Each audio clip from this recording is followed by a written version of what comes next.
This is My Thoughts on the Economy, episode number 203 of the Intellectual Investor Podcast. Thanks for listening. I just finished a 15-page seasonal letter to IMA clients. It discusses the economy and the positioning of our stock portfolio, as well as China, fossil fuels, AI, and unions. I will share excerpts from it over the next few weeks, starting today with a section that discusses our thoughts on the economy. Though the official purpose of writing this was to get you close to my thinking about the economy and the stock market, to be honest, I have very little new to say. In fact, I suggest you reread my succinct letter from March 2023. I have written this more selfishly, to crystallize my own thinking. This way, you and I will figure out what I think together. Thus, the following reads more like a listicle rather than an essay where all thoughts must flow from one to another. My thoughts on the economy. Let's put our government spending and current deficits into proper context. Our GDP, revenue of the economy, is approximately $26 trillion, and our tax collection, revenue of the federal government, is around $4.8 trillion, 18.5% of the GDP. Our government is expected to spend approximately $6.5 trillion in 2023, resulting in a $1.7 trillion budget deficit, or 6.5% of GDP. The average maturity of debt owed by the federal government is around 6 years. Therefore, we have yet to feel the full impact of interest rates going from nearly 0% to 5%. If interest rates remain where they are today, our annual interest expense will go from a few $100 billion to $1.6 trillion in 6 years, thus adding roughly another trillion or so to the current $1.7 trillion deficit, pushing our budget deficit into double digits as a percentage of GDP. God forbid we have a recession somewhere in between. The government will throw in a few more trillion trying to cure it, adding more to the debt pile. Higher interest rates are paradoxically both inflationary and deflationary. Inflationary because the U.S. has $32 trillion of debt, and we run multi-trillion-dollar annual budget deficits. Thus, higher interest rates force the U.S. government to issue more debt, creating more money and thus devaluing the dollar. This is a tailwind for commodities, but more on that later. It is also deflationary because higher interest rates are impacting the consumption of goods that have to be financed. They are making them expensive and thus reduce demand. The economy has benefited from the U.S. government running huge budget deficits and consumers spending government pandemic handouts. Pause and think about it. What would our growth be if the U.S. government did not borrow and spend a few trillion dollars? The economy would be growing less, if it was growing at all, in real inflation-adjusted terms. Most people do not change their unhealthy lifestyle until they have a health scare, and the same applies to government spending. We are unlikely to alter our frivolous spending behavior, which would be painful for all members of society to various degrees, unless an external factor gives politicians a mandate to cut government spending and raise taxes. It is likely that consumers will run out of pandemic savings before they give up their reckless spending. We are already seeing signs of that, with revolving credit going up. The consumer will soon turn from a tailwind into a headwind for the economy. Today, the absolute level of interest rates is not very high by historical standards. Interest rates have returned to the low-bound level observed in the 2000s. However, this line of thinking misses a very important nuance. Over the last 2 decades, low interest rates have been seeped into the fabric of our behavior and the pricing of all assets, including stocks, bonds, real estate, residential and commercial, cars, businesses, insurance contracts, and more. Most assets were priced at the incredibly low interest rates we observed over the last 2 decades. Higher interest rates will lead to a repricing of these assets. Additionally, the affordability of assets that require financing, such as cars and houses, has declined dramatically. Housing prices have to be looked at in relation to household income, and this relationship is at one of the highest levels in modern history. It gets worse. Housing affordability, the relationship of income to mortgage payment, a byproduct of housing prices and high interest rates, is at a 40-year low, freezing out first-time buyers. Actually, housing is becoming unaffordable to almost any buyer. Transactions in the housing market have come nearly to a halt. Homeowners don't want to sell their houses and buy similarly priced houses, only to see their mortgage payments more than double as they trade in their 3% mortgages for 8% ones. This sector cannot function well at these interest rates and these prices. Something will have to give. Either interest rates or housing prices will have to decline, or both. The housing sector is very important for the long-term health of the economy. Housing prices drive consumer confidence and, consequently, consumer spending. I view the housing market as a giant dam built uphill of the economy. If, more like when, it breaks, it will flood the economy. The only way the dam will not break is if interest rates decline by, half? Office buildings account for about 1/6 of commercial real estate. Even before the pandemic, at near zero interest rates, prices at which office buildings changed hands made little sense. At present interest rates, they make even less sense. To make things much worse, it is not clear what future office occupancy will look like. Employees are demanding to work from home, and today they have the upper hand in this negotiation, as unemployment is low. As unemployment rises, employees will lose their bargaining power. However, higher employment will come with a lower demand for office space. Office real estate appears to be a train wreck that cannot be stopped and will require significant pain for equity and debt holders in order to be resolved. Most of the debt related to office real estate is held on the balance sheets of smaller, not too big to fail, banks.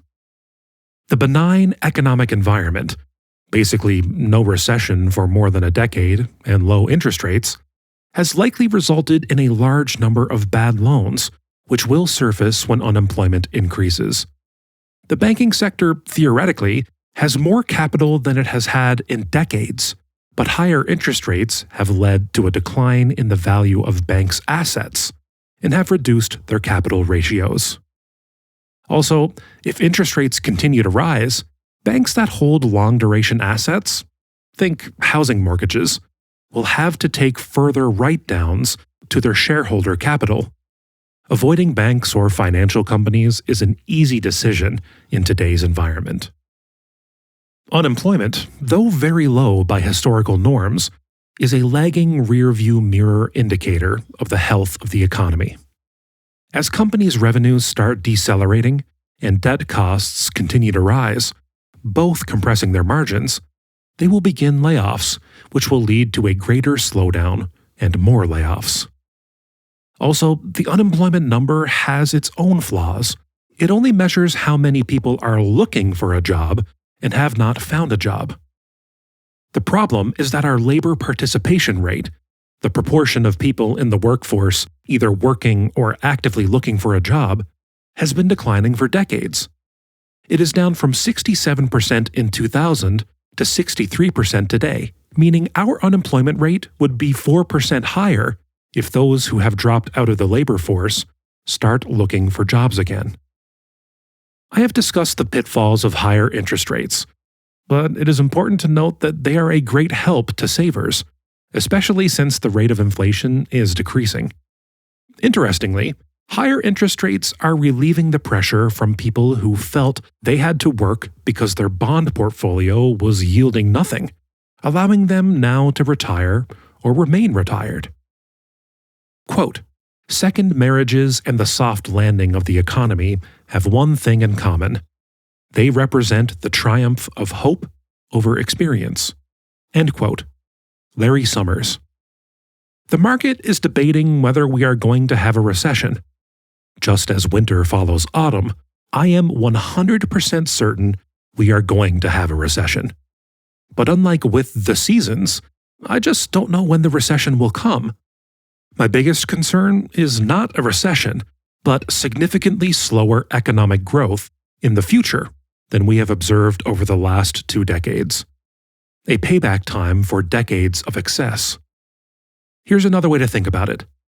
Supply and demand are being impacted by forces that are both temporary, side effects of the pandemic, and structural, highest indebtedness in the U.S. history, and highest interest rates.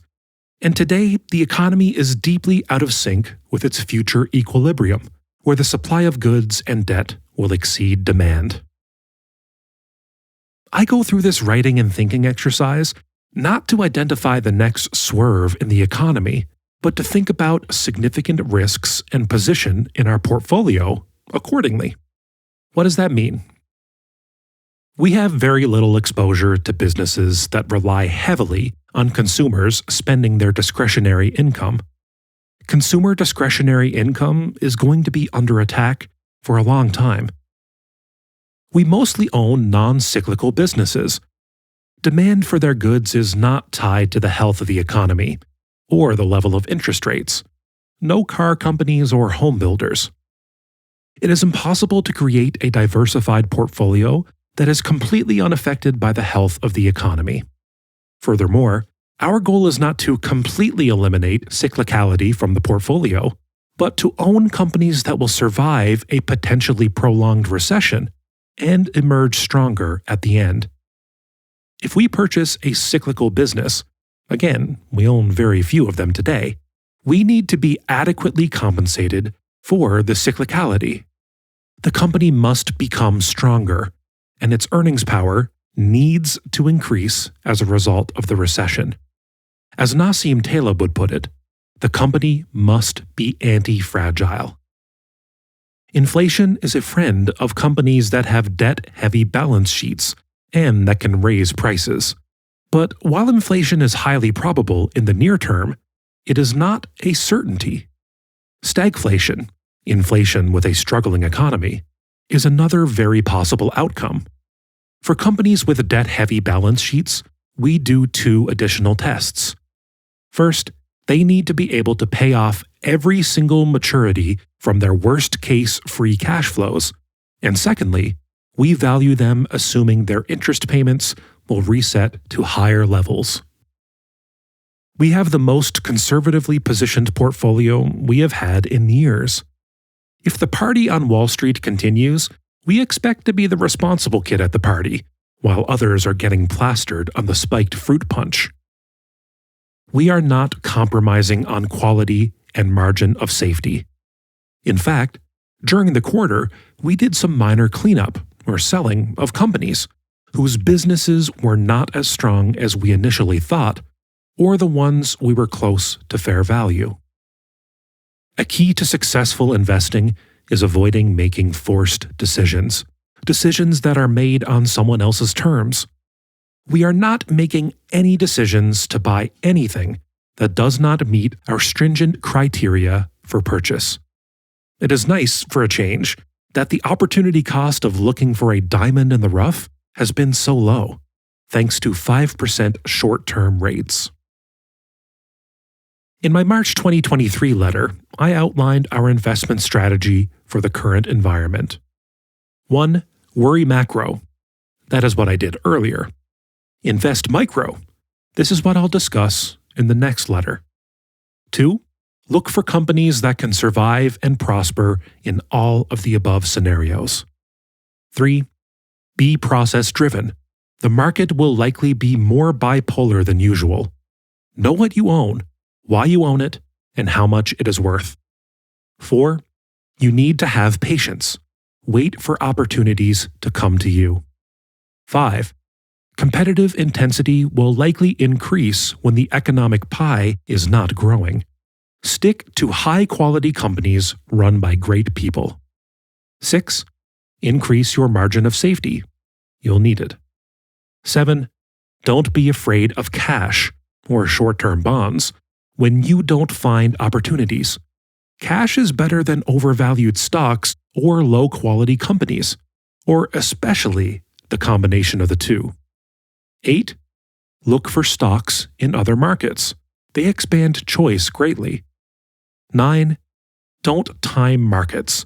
It's impossible to put market timing into a process. Buy undervalued companies and sell them when they are dear. And 10. Sell is a 4-letter word in secular bull markets. It is an important practice during sideways markets. Thanks for listening. If you know someone who'd enjoy this episode, share it with them. To listen to more episodes, visit investor.fm. Enjoy life and prosper.